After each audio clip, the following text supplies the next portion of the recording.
6 महीने लगभग 5-6 महीने फर्स्ट एफएलसी शुरू होती है ईवीएम की। मैं दो बात बता रहा हूं, बस मोटी सी दो बात, बाकी सब आपको मालूम है। वो टेम्पर नहीं हो सकती, उसमें कोई कनेक्शन नहीं हो सकता। अभी लोग पूछते हैं जब पेजर से उड़ा देते हैं तो ईवीएम को कैसे हैक नहीं कर सकते, ये भी पूछते हैं। जब कोई किसी कंट्री में पेजर से उड़ा दिया तो ईवीएम हैक हो जाएगी। अरे भाई, पेजर कनेक्टेड होता है, ईवीएम कनेक्टेड नहीं होती।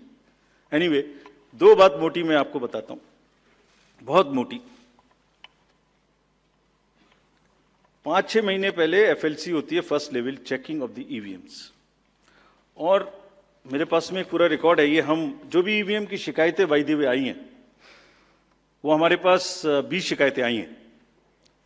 हर 20 शिकायत का हम इंडिविजुअल जवाब देंगे, फैक्ट बाय फैक्ट। सो इसमें कोई डाउट नहीं है। We will convey to each candidate to assure, this is our duty.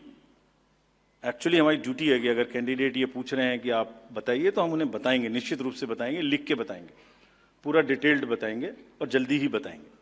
तो I am not going into individual cases, और उन सबको पब्लिश भी कर देंगे ताकि आप सबको भी पता लग जाए। बट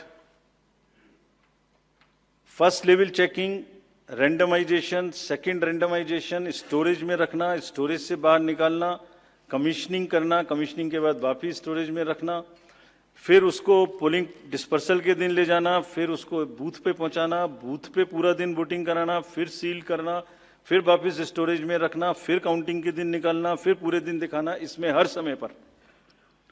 समय पर पॉलिटिकल पार्टी या उस कैंडिडेट या उसका एजेंट मौजूद रहते हैं।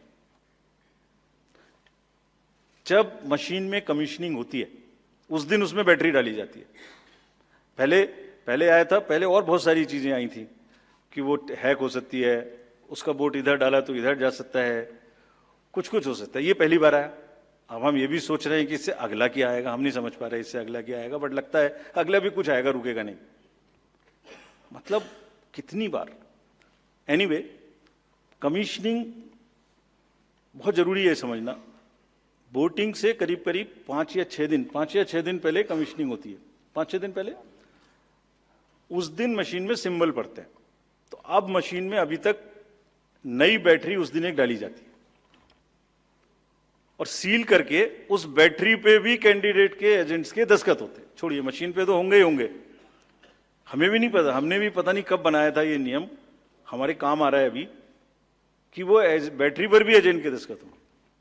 और अब कमीशनिंग के बाद, क्योंकि 5 ही दिन बचे हैं और इसमें सिंबल लोड हो चुके हैं, ये उनके सामने में स्ट्रांग रूम में जाएगी, डबल लॉक लगेगा, 3 लेयर की सिक्योरिटी रहेगी, 3 लेयर की, जिसमें सीएपीएफ भी शामिल होगी, मस्ट है। ऑब्जर्वर होंगे। उसके बाद जब वो पोलिंग के डिस्ट्रीब्यूशन के दिन निकलेंगी, उस दिन फिर यही प्रोसेस होगा, सारा प्रोसेस वीडियोग्राफ होगा। यानी वीडियोग्राफ होने के बाद फिर वो फील्ड में पहुंचेंगे, सेक्टर मजिस्ट्रेट साथ में रहेंगे, फिर कैंडिडेट के एजेंट साथ में रहेंगे, फिर वहां पहुंचेगी, फिर कहेंगे भाई देख लो इसको, सब ठीक है, जो आपको नंबर दिया, हाँ, और उसके नंबर भी सबसे शेयर किए जाएंगे। इस नंबर की मशीन इस बूथ पे जाएगी। फिर जब वो बूथ पे पहुंच गई तो कहें भाई मिला लो आप, उसी नंबर की है कि नहीं है, वोट भी डाल के देख लो 50 कि ठीक है कि नहीं है। किसी ने 50 डाले, किसी ने 20 डाले, किसी ने कहा नहीं हमें ठीक है, हम नहीं डालेंगे। किसी स्टेज में किसी बूथ पर 20 कैंडिडेट हैं, किसी पर 5 कैंडिडेट हैं, किसी पर 5 ने कम वोट डाले, किसी ने ज्यादा डाले, बैटरी उसी हिसाब से यूज। फिर पूरे दिन वोटिंग।